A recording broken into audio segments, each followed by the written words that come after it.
Lo que debes conocer sobre la logística internacional de mercancías, curso práctico. Temario del curso.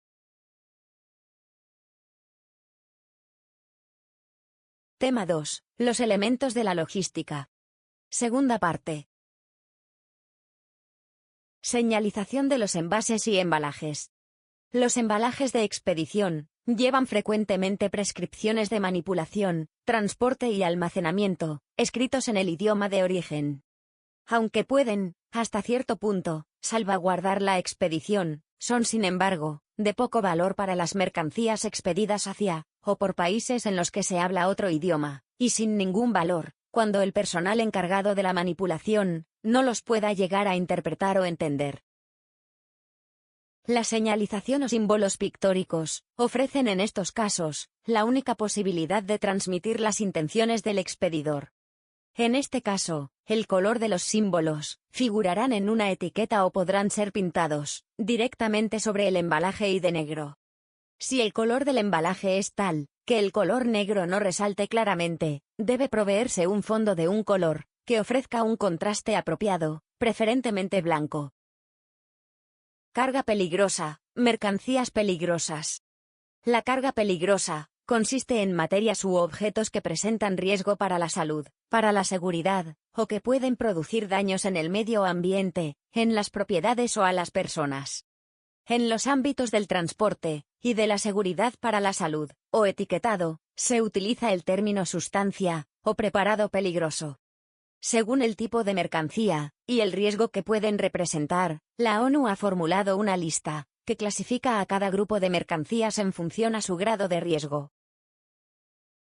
Complementos de envase y embalaje. Las paletas o pallets.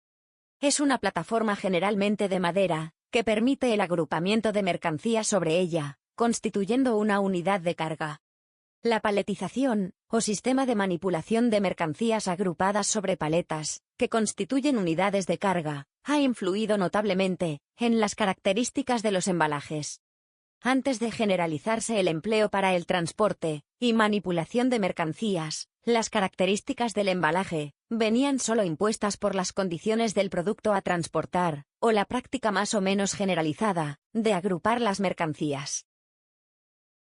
Hoy en día, la utilización del palet es primordial en cualquier sector industrial, existiendo de varios tipos de materiales: madera, metal, plástico, cartón, etc. En este aspecto, comentar que existen pallets de uso repetido y a fondo perdido, que se utilizan dependiendo de si el circuito logístico es abierto, fondo perdido o cerrado, o de uso repetido, como en el sector automóvil, distribución alimentaria y textil, etc. La colocación de la mercancía sobre el palet. Para asegurar la estabilidad de la carga, es recomendable que las unidades que forman los pallets se coloquen de forma cruzada. También hay que intentar evitar que entre estas unidades no existan espacios libres y que no sobresalgan del palet. Cuando las unidades no son idénticas, se deberá retractilar la unidad de carga, colocando una película envolvente alrededor del palet para evitar caídas. Tipos de palet. En términos de empleo los clasificamos en: palet abierto, no tiene uniones entre sus tacos de esquina, y como consecuencia puede ser utilizado por todo tipo de máquinas.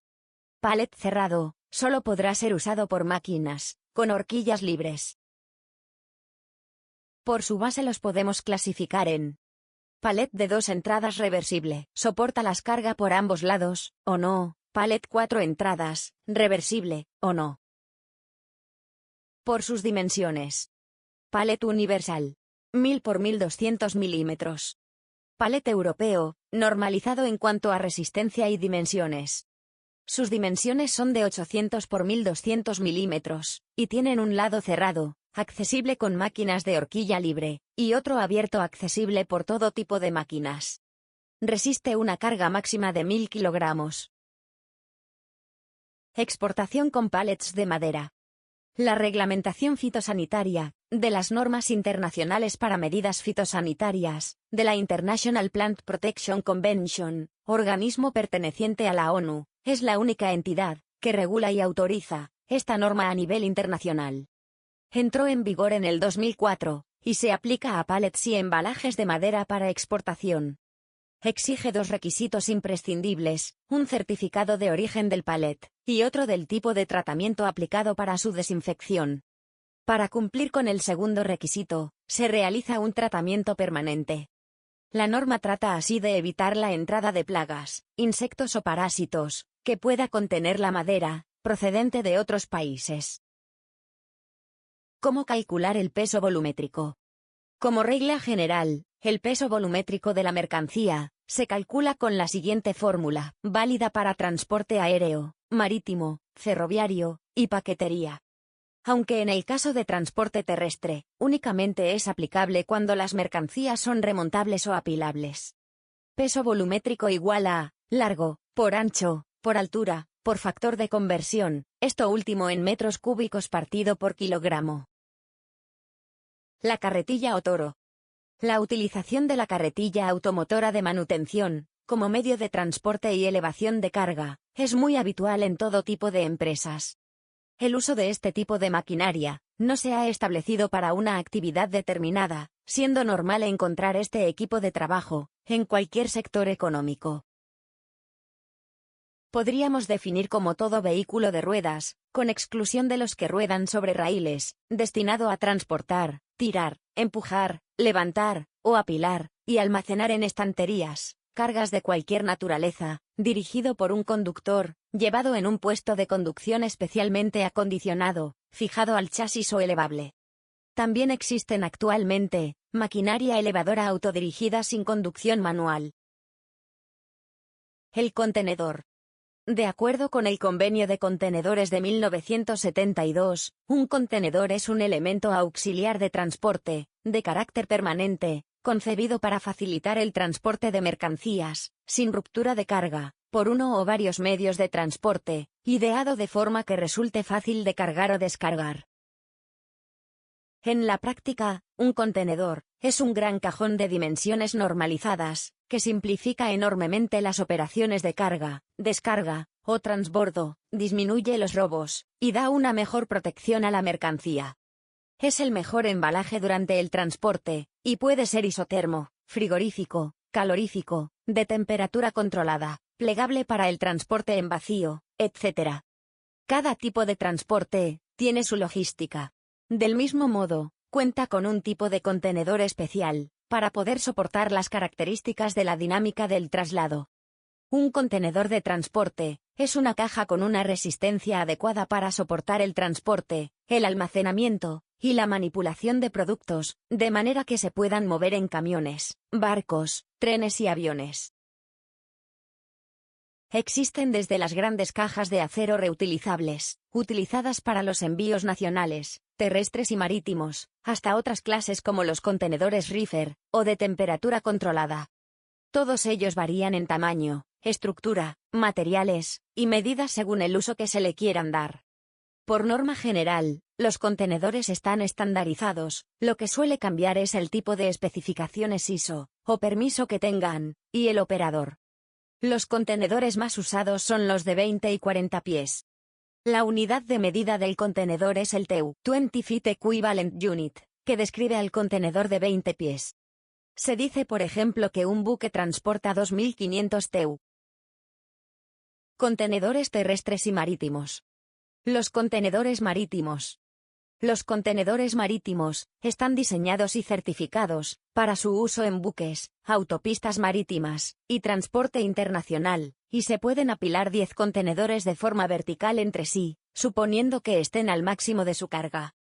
Por lo general, se limitan a las longitudes de 20 y 40 pies, con anchos estándar.